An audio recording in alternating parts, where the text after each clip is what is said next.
look. Alright. Welcome back to the channel, guys.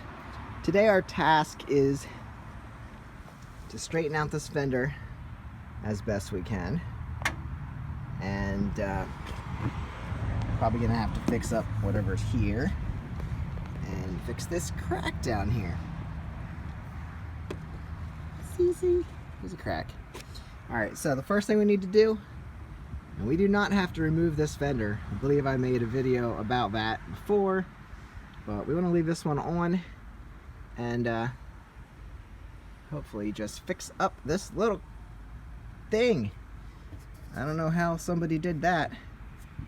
Something came in from this end, really torqued it up. I'm going to try and straighten that out. But let's look at taking out this headlight. Easy, easy, easy. One bolt right here. You see, I already loosened it up. That is a 9/32 SAE. So I turned that. There it is. And down here, it's held in by this little slide thing. So all I gotta do is pull that up. See how it kind of locks in there. And you got a little knobby there on the headlight, and that frees it up. So check that out. You are now the owner of a free headlight. And then all you gotta do, looking at these wires, and there's gonna be a clip. And there should be a clip. And then you just pry those apart. I'm not sure if I can show you. I need two hands for this one. Get you in my chin there. Don't pull in the wires, you'll probably mess them up. Not sure if this is holding on or not. Hurt. Oh. Yeah. There you go. So, I think the clip's... Oh, hello. I think the clip is broken on this. That slid right out, but there is the fastener. And then that should clip into something there that's missing. That slid right out, so that's all I gotta do, take out the headlight. And I'm gonna grab some tools and see if I can straighten this out a little better. Alright, now, I already took a screwdriver, I know, not proper tools, and slammed down on that with a hammer. And because this was all buckled up, and figured that should be flat, so I did that. Now, I didn't know where this would go, so if you have a reference, use it. You can see on the other side, it's all flat. So if I get all that flattened into place, I can kind of figure out where this single-walled metal fender is going to sit. So looking at this, let's push all this down, and it should fit in there just fine. And then we get that out of the way and we can work on straightening this out. And this probably just buckles up underneath. Should be part of all this, because that should be all one piece. So once this is out of the way, we can bend this up, bend this back into place, and we'll have a little body filler, but we'll make it as close as original as possible. Okay, so I wailed on this. This is very thin metal, so I took this and bent it down a bit until I could get the hammer on it. And I basically just wailed on it like this to flatten it out.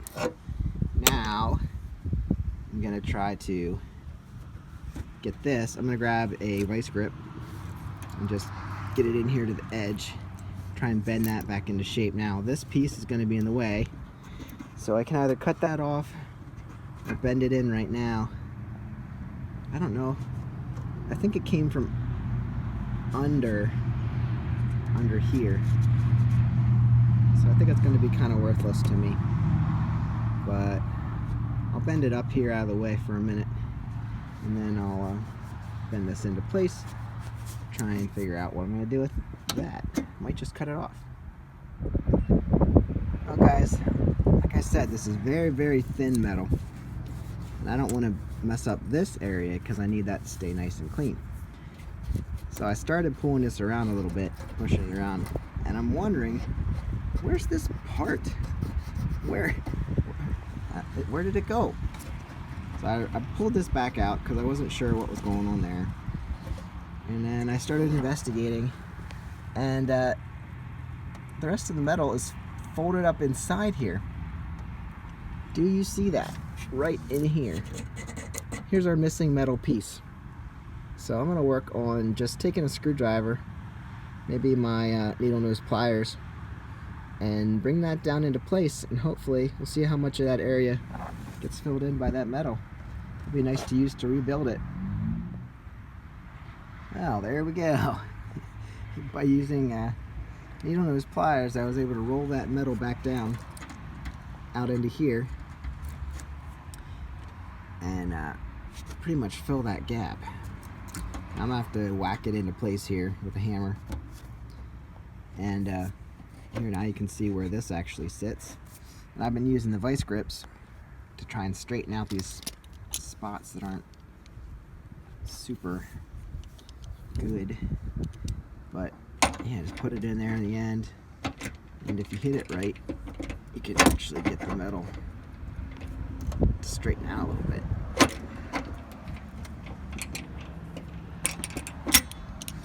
So I'm gonna have to do some minor tweaking here, but once it's back into place, we can prep it and fill it and make the most of it without replacing this fender. It must have been a pretty hard hit. It's crazy they missed a lot of the bumper. I mean, they obviously did hit some of the bumper, but not too bad. Alright, so bring it back when I get this looking pretty decent. Look guys, look! Alright, so using unconventional body shop tools, I got this thing pretty much in the spot I want it. I'm going to throw the headlight in and make sure that this lines up okay. I'm going to have to rebuild that. That's pretty wrecked, and if I keep working this, I'm going to break it off. It's starting to crack right there.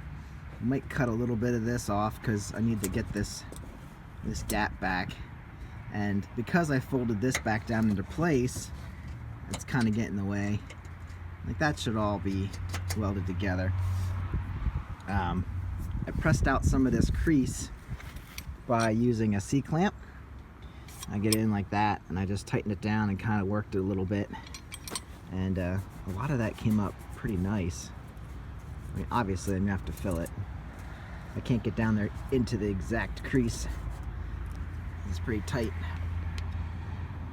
But like I said, I'm gonna grab the headlight, and I think this is about where I want it. I think I'll cut just that edge so that it's not protruding from where I do the body work.